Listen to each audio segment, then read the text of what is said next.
So howdy, that's how we say it down here in Mississippi, which is Howdy. where I am. Howdy. I sit on land that was taken from Chickasaw people. And I sit in a house that's about 2 miles from the University of Mississippi, which in 1962 was the site of a riot because there were white folks, people who look like me, who didn't want a Black person to come to school there. And 2 people died. And so I sit on haunted land. But I also sit on land that produced Medgar Evers and Murray Evers and Unita Blackwell and amazing people, Fannie Lou Hamer, people who would not back down. So I sit on hallowed ground as well. In 1998, I was part of President Clinton's initiative on race. And the university asked me what they could do to be helpful in bringing the only Deep South public forum here. And I said, well, it'd be amazing if the University of Mississippi would have a year of dialogue about race. How about we do that? And the administrator that I said that to, a white male, laughed and said, that's never going to happen. Huh. So we focused on the things that we could focus on. We focused on young people. We focused on building people's voices up. I focused on building my own voice up to feel like I could challenge that.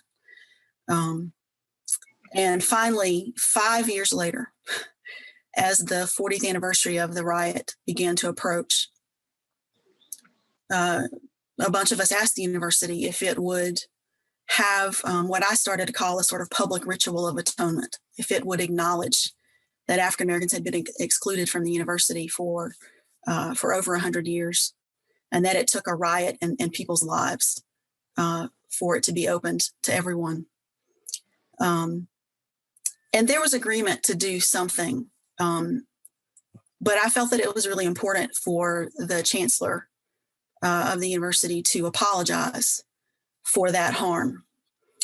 And it's not that I think that apologies fix everything. They don't. And it's not that apologies are enough, because we still have to have systemic change. We still have to have justice. But what I felt was important in an apology was that this person who had all this power acknowledged that something horrible had happened, acknowledged the history, and acknowledged that harm had been caused by this place. The person who was the head of the history department was there, and a couple of other folks. And the PR person said, you know, the topic of conversation today is whether or not the chancellor should do an apology. And the first person who spoke was the chair of the history department. And he said, you know, sometimes I think we talk about history too much. And I said, what department do you chair? That was the general tone of the meeting.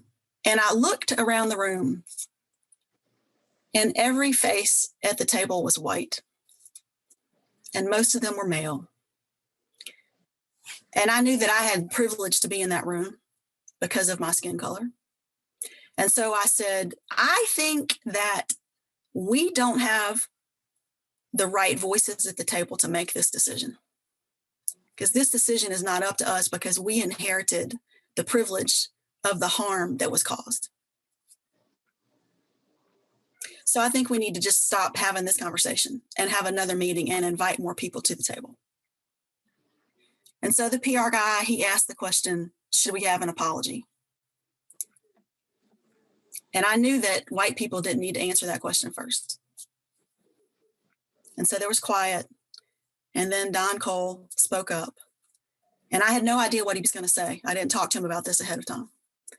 He said, well, I think if there's not an apology by the chancellor, then there's no need to have the ceremony that we're going to have. And that was it. Everybody in the room said, yes, of course. It was obvious to us, except that it wasn't just the week before in the previous meeting. And yet still, the chancellor resisted. And he reached out to some person in New York who had been an Ole Miss person, and that person was the head of a major marketing firm, one of the top 5 in the country. and he passed along the speech that he was planning to make and asked for remarks. And that person had his staff create a mock-up of a newspaper, and the headline read, "Chancellor falls short of apology." So the chancellor finally decided that he would offer an apology. So it took us asking, it took us demanding, it took those of us who were white creating a space for the people who had been most harmed to be able to be in the space to tell their truth. And then it still took a little bit of patriarchy.